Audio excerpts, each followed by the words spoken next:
much as the brand will eat. Where I draw the line is that if there's corporations making money on it, like not employing actual people and just using the... You see, that's crazy. Because if corporations are making money on it, then what's to say that cops are not incentivized to arrest more people so that they can actually get this free labor? The inmates, they might see a problem. And then they can't keep the job once they get released from prison due to the felony status oftentimes. I like the federal. You can't be profiting off prisoners themselves and then go ahead and be like, you know what, now that you're out of prison, you actually can't work here. They've been doing your work when they were in prison to begin with. Oh, so you want them for free labor when it's time to pay them $2 an hour, that's when it gets to a concern. It's not right. It's just like recycling black men specifically. Due to like the laws that are being passed, it's hard to make change. The oligarchy that holds the power is making it harder for us to reach the change. Throughout the 13th and 14th Amendment created two citizenships within the United States. Freed slaves, that's one citizenship. You're born a United States citizen. You're not under the rule of the United States government that exists today is a corporation. And we're employees to this corporation, or what? You are slavery to that corporation. Right. You don't have an income tax. You're a slave under that. Let's make sure that we're not putting ourselves in a position to become slaves. But when you have predators out there, it's not a choice. The gazelle doesn't choose to get eaten by the lion. Locked up. We're going to flee this country. You know anyone who's got a felony? One of my best friends. We try to shake back, I'm a supporter for that. Not immediate family, but I know somebody who has people who got like long. I feel like this whole situation of getting a felony and not actually finding work afterwards is such a scary thing. To some degree, I do think people should get punished for the crimes that they have committed. But to think that they can never truly redeem themselves and like be able to vote, get certain jobs, do certain things because they're felons is actually a bit sad. And on top of all of that, if you're a person that believes people can change, which I do believe, it makes you think some of these scenarios are actually genuinely sad. Like, I believe I can change. And if I believe I can change, I believe anybody can change. Now, granted, is everyone going to change? No. But you got to give people the benefit of the doubt. Sentences for very, very minimal things. How is that effective? And on top of all of that, if you get a felony and you can't have certain jobs, that's the type of thing that makes people recommit violences. Recommit crimes because it's like, the best I can do is work McDonald's shift and I ain't getting paid that much. Their life. Forever. Forever? Forever. Go to jail, that's a wrap. Talking to the people of New Orleans, I headed over to Gatesville, Texas. Home to 5 out of the 9 women's prisons and jails in Texas. Meet up with Marcy Simmons, who spent 10 years working the fields out here after stealing $300,000 from her employer. As I was taking B-roll of one of these women's prisons before the interview, perfect example of the overcriminalization of Americans unfolded before my very eyes. No traditional private property. You're on state property right here. This is...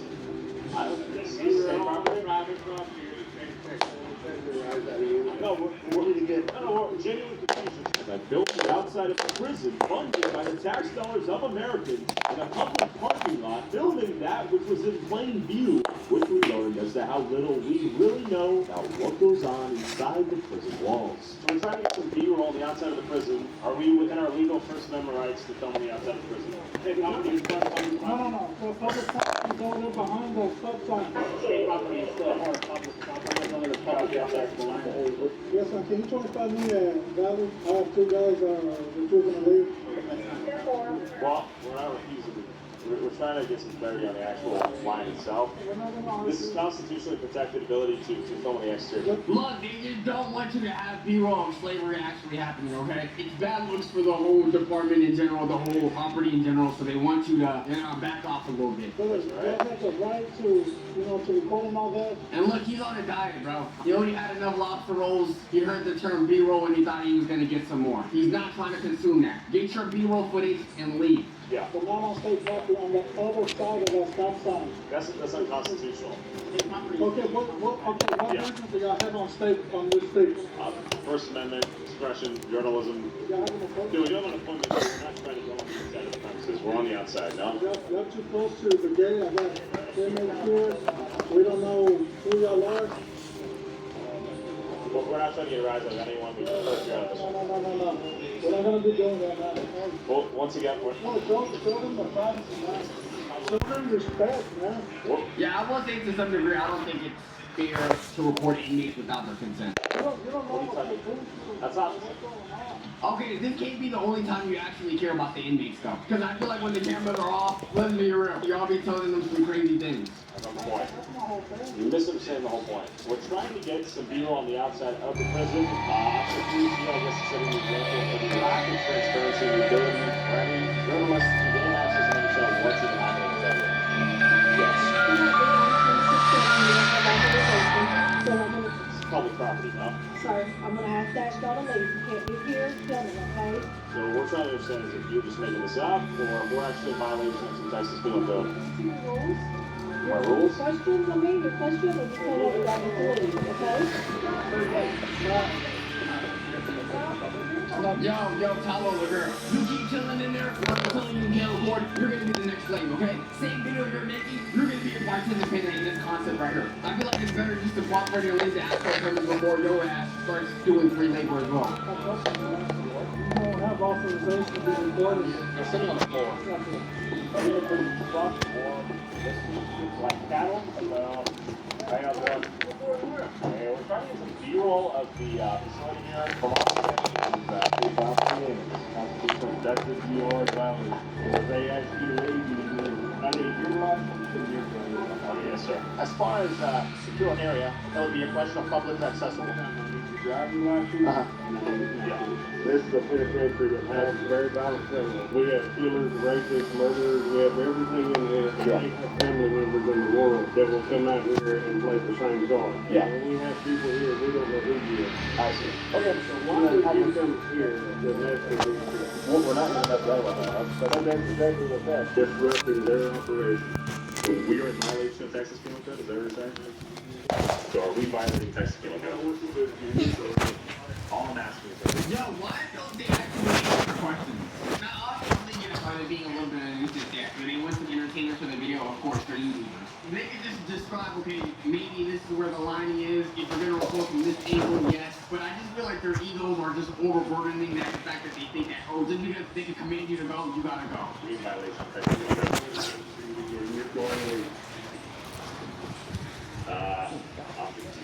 We saw the prisoners, a bunch of convicted felons, either banned, being shipped in and out of the prison. We just experienced the last small Texas town, big hat, no cow, like literally zero transparency. The sheriff of the town himself showed up within 5 minutes and they drugged us. So we got 5 cop cars coming for us. The same people that are elected to protect the Constitution and to uphold the Constitution and serve the public are utilizing that against you. My guess is they're not supposed to be shuttling prisoners in and out of that freely without chains and all that. It was a publicly accessible parking lot. There was no gates. There's no signs. You should drive up there 50 feet away.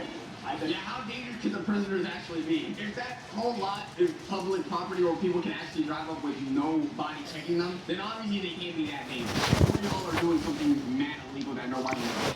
A lot of things can go missing, or a lot of those uses can go unnoticed out here in these small towns. After nearly getting arrested myself for filming these prison walls in plain view, to understand what really goes on inside of them, let me introduce you to someone who lived there. Formerly invested for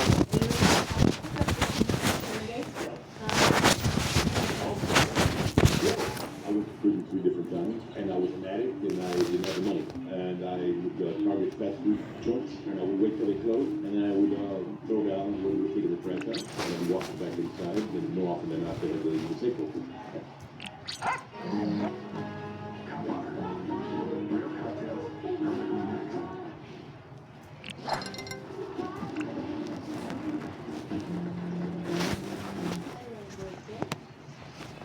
Let's see that again.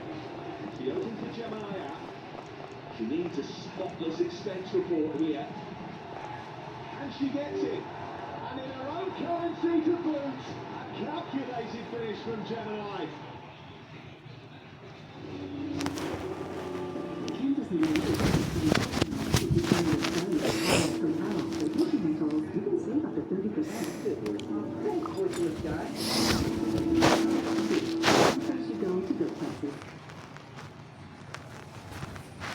And they would give me the money. Yes, I did. I was an addict. I got out the army at like 19.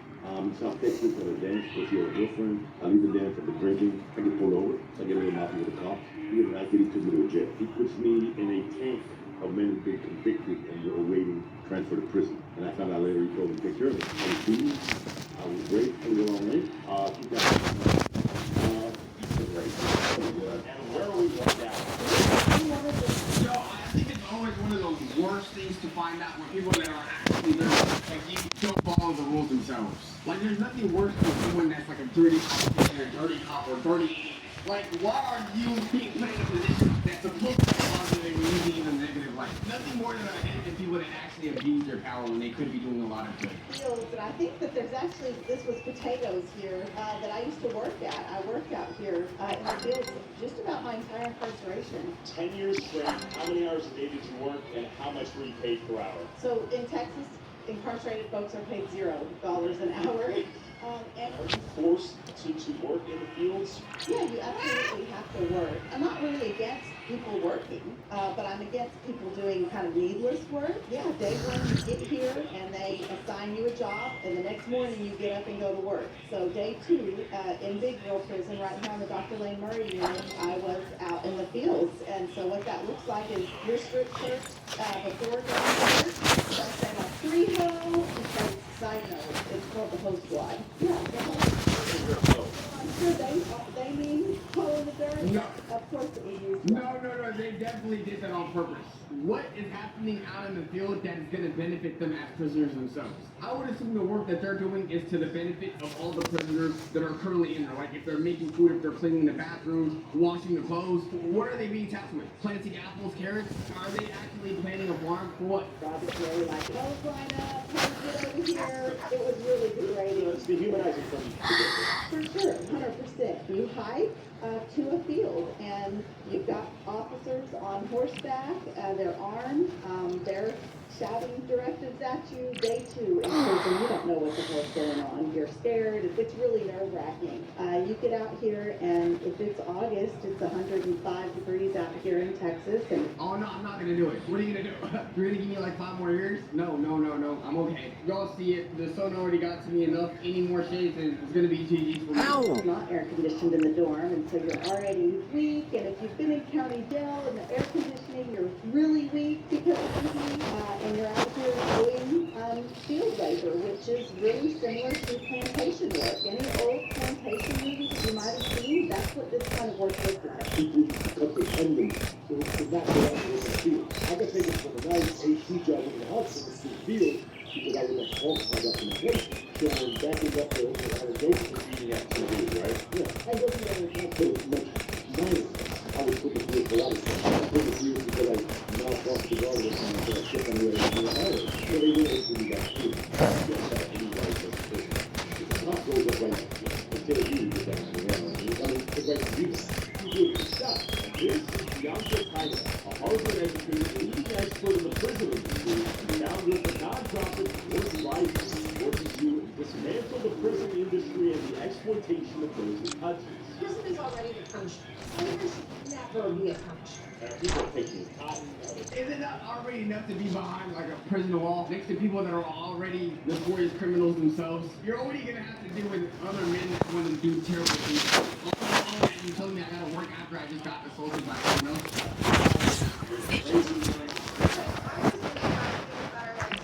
But all over the country, we have people in all types of jobs. Farm or agriculturism area of prison work. There's a really great reporting right now that are using incarcerated people on their own properties, using the people in his jail to like man his own farm. We work anywhere from 6 to 8 hours a day. I think they've cut that down to half days now. It was a long day, doing very manual labor, doing things like picking potatoes, picking corn, cutting grass with a hoe. So, because you're equivalent of the master, the prison warden, who did you serve? Yeah, we served the field boss. We even called him boss. Very culturally similar to plantation days. So we had 2 lead hosts, and we would be at the front of the line, and we would be keeping things organized. We would be keeping the ladies on task, sometimes even participating in degrading them. For 27 years. I had like that $100. Because it takes you 27 years to earn $100. Think of and 200 people out of the 140,000. to work and maybe talk about it. You got a couple of farmers that do need good things to make it work. But if there's 140,000 people, there's 139,000, 400, whatever thousand, but no, don't do it. No, I didn't have to kidding. I worked 13 years in the field. I worked at the laboratory. I worked in the law library. I worked at the kitchen commissary. After 3 months, they got mad at me because I hated it. You know how much money they probably have profited from this dude? For him to make nothing is insanity. But they are getting rich off of him. Imagine getting rich off of people who already did terrible things. So they transferred the job from my job in the library into the kitchen commissary. Are you obligated to work those jobs? Do you have to work in prison like you do? If there is a job that needs to be done in prison, they will find somebody to do it, regardless of the qualifications. You can know to do it. If you don't do it, for whatever reason, you will get disciplined, you will lose custody fast, you will in solitary and you will have to do it. I'm happy to do that. Of course I want to do it. I don't want to sit on my damn ass. But I want to do something that's fulfilling, not necessarily spiritual. I can understand the need to work because it's like sitting in your cell 4 hours a day doing absolutely nothing and staring at a wall. That's going to make any person mentally insane. If I have to do things that could potentially get me cuts, things that could give me bruises, things that are just too physically demanding on the body every day, you'd be like, hell no. I feel like a library clerk is actually really amazing because you can read books and whatnot. But if you got me out in 110 degrees sun, burning, picking up just anything off the ground, hell no. No one wants to do that. That I learned something from, and I think that's most prisoners.